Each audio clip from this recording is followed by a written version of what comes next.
All of the following stories are from the Ask Reddit post, McDonald's employees, what is the worst thing that has ever happened in the PlayPlace? Number 15. It started as a fairly average Monday morning. A couple of kids got into a small fight, but we usually don't step in unless it's anything serious. Anyway, it's getting kinda late and I only had an hour left. Two kids got into a pretty big argument, lots of hair pulling, pushing, etc. I was feeling pretty tired that day, probably still hungover from the night before. Didn't really bother to do anything because it looked like their parents had noticed anyway. One of the kids was fairly older than the other one, and the mother of the younger kid was pretty pissed off that her kid was being bullied. The mother of the older kid was your typical lazy parent who doesn't give a shit about what their child is up to, and insisted it wasn't her problem. Now the mother of the younger kid looked extremely pissed off before they had even began to talk. I could visibly see her face growing redder and redder as each second passed. She told the other mom that she should bother to raise her kid properly, and said that her daughter should give her child an apology. The mother just shrugged it off and turned away. Apparently the mother of the younger girl didn't like that, because within seconds she grabbed her by the hair and slammed her face into one of the plastic slides. The rest of the kids simply watched in horror as the mother proceeds to push the woman headfirst into the ball pit while desperately trying to kick her in the head. The last thing I saw, she jumped up and tried to elbow drop her pro wrestling style. Quickly got my manager, who called the police. The mother was thrown into the police car and I'm pretty sure they had to get an ambulance for the other woman. Needless to say, the PlayPlace closed early that day. They didn't reopen it for almost a week. Number 14. I worked at McD's in the late 90s and we had around a 400 or 500 pound woman try to get into the PlayPlace. She got in and up to the middle level of the 3-level play tower and got stuck in a tube. We had to call 911, who had to get a crane and unbolt the tube and lift her and the tube out, then cut the tube off of her. She looked like a pig stuffed into a giant yellow straw. Our PlayPlace was out of order for 4 months while we waited for replacement parts. I couldn't believe that she thought it was a good idea anyway. The whole tube was bowing while she was stuck in there for almost 4 hours. The fire department used a ladder on the ladder truck to brace the tube because they were afraid it was gonna break, sending her crashing to the floor 15 or so feet below her. Number 13. I'm not an employee, but my aunt got stuck in the spiral slide once. Yeah, my aunt. She was like 40 at the time. I'm not really sure why she decided to go down the slide, but she did, and she didn't fit. They had to shut the PlayPlace down and call someone to pull her out. Number 12. I was a teenager, assumed 17 because I did reckless and stupid shit all the time when I was that age. Never anything really sinister though. Anyways, I was eating at the McDonald's off the 5 freeway in Carlsbad back when it still had a PlayPlace. There was hardly anyone at that location at the time, and I had a group of friends that needed impressing, of course. The plan didn't come together until I was collecting our trash on our tray. The trash went into the bin, but the tray stayed with me. I ran into the PlayPlace squealing with excitement, my friends shouting questions at me as I disappeared into the structure. I'd like to point out that I was fully sized, so trying to touch as little as possible was difficult. The entire kiddie mansion smelled of piss. That was okay though because I had made it to my destination, the swirly slide. With the tray in hand, I situated myself at the top of the ride like someone trying for the Jamaican bobsled team. I never really thought about what would happen, I just thought it sounded awesome. I flew down that slide at about 1,000 miles per hour. The end of the slide, the part of my ride I neglected perhaps on purpose, was aimed directly at the glass wall of the establishment. 1 second I was in a tunnel of hellish excitement, the next I was flying into a sheet of glass. No, it didn't break, but I knocked myself out, and the window was fucked. It didn't shatter, but definitely needed repairs. When I came to, I looked inside to see the cashier, their customer, the manager, and the only person standing in line staring at me. My friends were already halfway out the gate when I realized I should leave. Number 11. Had this fat kid get stuck in the PlayPlace, and when I was sent in to pull him out, I got sued for reckless endangerment of a child and inappropriate contact with a child. I seriously wanted to punch the parents. Fuckers got me fired and held me in court for 3 months. Number 10. I worked at McD's way back in the day, 13 years ago, and before I started, a kid climbing on top of the equipment fell off and broke his arm. A photographer came to the store to take photographs of the equipment for the pending lawsuit. The store manager gave the okay, and the guy went out to do what he came to do. The owner of our franchise came in, found out that the guy was outside on the playground, and went out to confront the guy. After a few heated comments, the store owner starts to shove the photographer, telling him to get the hell off my property with kids watching.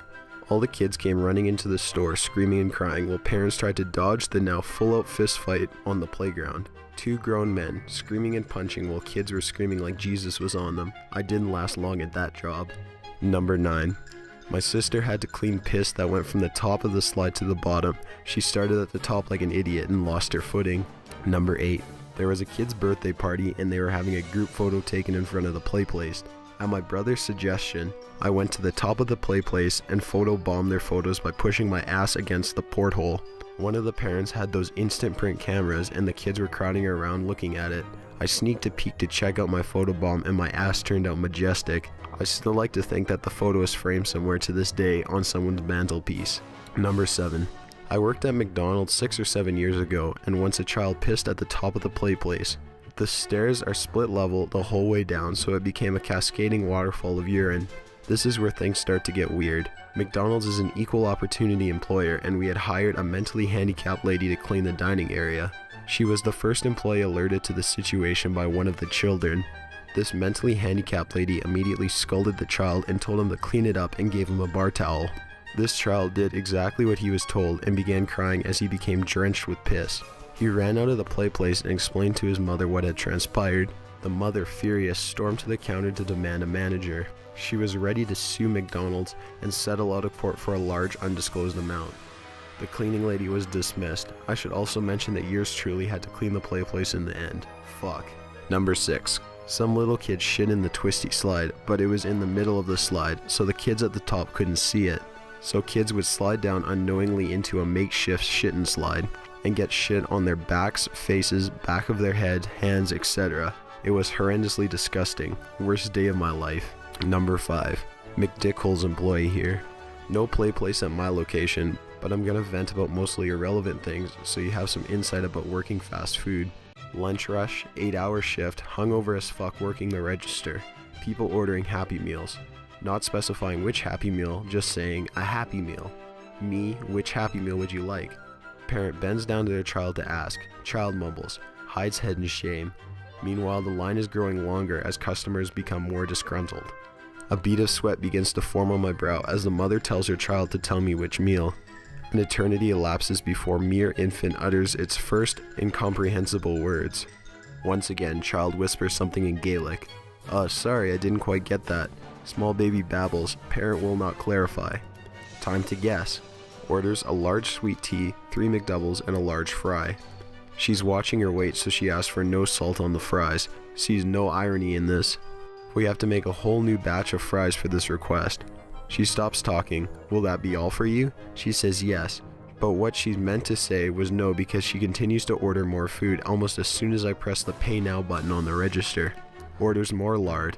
Alright, will that be here or to go? Looks to child. Gazes towards dining room. Looks up for something, anything, she just wants a sign. For go. My brain has now melted. Blood trickles out of my ear. There's no for go button on my register.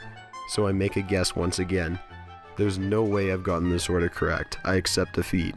Alright, that'll be $23.67. The woman's face drops. The room is absolutely silent except for the racing beat of my heart. I thought sweet teas were $1. They used to be $1 all over the country. Her rage is building as I stutter. They used to be, now they're $1.19. The extra 19 cents is blood money in this business. Nostrils flare, a pissed off sigh. She now wants me to change the price even though I'm clearly a minimum wage employee, not the CEO of McDonald's. You people are robbing us blind. Woman has mistaken me for a commissioned salesperson instead of a cashier. She now proceeds to go through the price of every item she ordered to only find that yes, indeed, our register is capable of simple addition.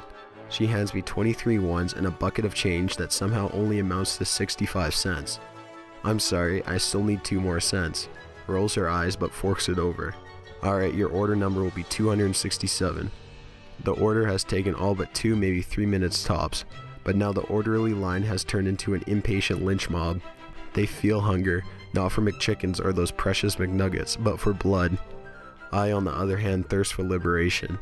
My lips manage to bend awkwardly into a smile as I say, I can help whoever's next. A large man walks over and says, "Are you guys still serving breakfast?" I respond saying it's 2 p.m. Alright then, I'll just have a shamrock shake. It's December. Number 4. Some kid climbed all the way to the top of the slide and took his goddamn pants off and slid down the slide. Problem is, he shat the whole way down.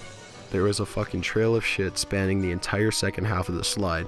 We only found out because some other fucking kid slid down that slide and came out covered in chunky liquid shit and began crying uncontrollably.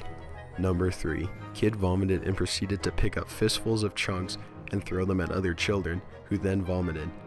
We closed the play place for like 2 weeks to have the whole thing heavy duty cleaned and sterilized by a hire out company. She yelled, "I'll show you clean," ripped the hazard tape off the door, broke the lock on the door, and proceeded to put her finger down her throat and barf all over.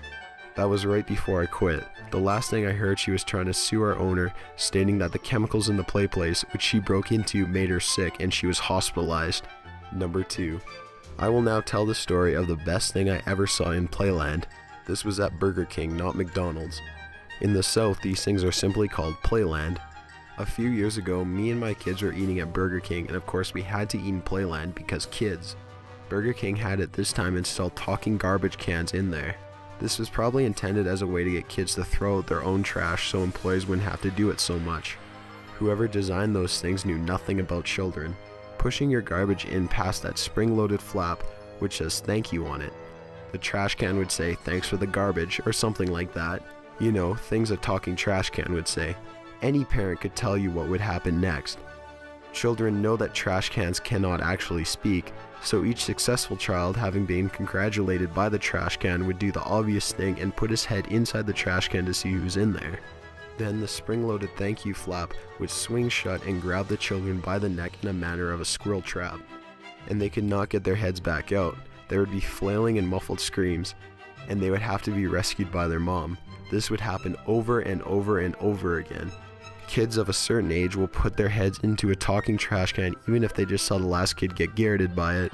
It kind of makes them even more curious. Just one kid after another getting choked by this evil instrument of torture. Thanks for the trash. It was the best thing I'd ever seen. Kids leave, new kids take their place, new victims for the magic trash can. I never got tired of it. Next time we went to Burger King, they weren't there anymore, but I hope someday they will come back for another try. Number 1. So my brother and I, about 12 and 10 respectively, scarfed down our meals and started exploring the play area. Now this wasn't your average play place. It was huge, and they had these weird child-sized, hardish stuffed animals attached to the floor with Velcro. I didn't know who came up with them or how they were meant to be played with, but they resembled a harder, lighter punching bag in texture. Back to the story though. Our stepmom sat below finishing her food while she glanced upwards every now and then to make sure we were okay. My brother and I soon parted ways in the massive structure. Sometime later, a random kid and I squeezed past each other while crossing paths in one of the tubes. As soon as we were clear, he glared back at me and growled, "Touch me again and I'll slit your fucking throat." Now this child couldn't have been any older than me, so you can understand my shock at hearing this uttered by a child that was no older than 10. As if he had a weapon. He was gone before I could process what he said, and I didn't retort. Oh well, back to playing. I guess some kids are just crazy. Sometime later, my brother and I met at the top of the spiral slide. Being that he got there before me, he went down first. As I'm sliding down the spiral, I hear an argument unfolding below. As I emerge from the bottom of the play place, the scene becomes clear. Psycho Kid was all up in my brother's face, screaming unintelligible threats. I guess the little shit took his time getting off the slide and my brother slid right into him. The kid is getting more and more aggressive, screaming louder and getting physical, shoving my brother's chest like the little bitch thugs always do when they're trying to intimidate. My brother, who, I'll point out, is a head taller than this fucking delinquent, is keeping his cool and trying to tell the shit to fuck off. The kid's dad is nearby, and get this, the hick-ass greaseball mumbles, "You tell him, Jimmy," in between mouthfuls of burgers. A couple things went through my head before I acted. The kid's unfortunate excuse for a father couldn't care less if the world ended tomorrow. My brother can't as well beat this younger asshole without some chance of repercussions. My approaching stepmom is a good 5-10 seconds away on the other side of the play area, and I need to reassert my dominance over this hillbilly spawn. Whose best experience with violence probably comes from WCW or the WWE. He didn't see me coming. I ripped a nearby giant duck from its Velcro binding and brandished it by the tail, charging towards this violent little brat. I don't even think he turned around at all. The first blow hit him square in the back with all my weight behind it. He tumbled onto the floor in front of my brother, gasping for air. I guess I knocked the wind out of him, but I wasn't finished. "Slit my fucking throat, will you?" I shouted with every swing. He was crying for his daddy, but by that time my stepmom had already dragged us away. She was about to end the trip early before we explained the situation. In the end, she decides not to punish me, gives a heavy sigh, and chalked it up to another case of small town madness. Got an idea for a top 15 list? Be sure to leave it in the comments below. Be sure to subscribe for future videos. Thanks for watching.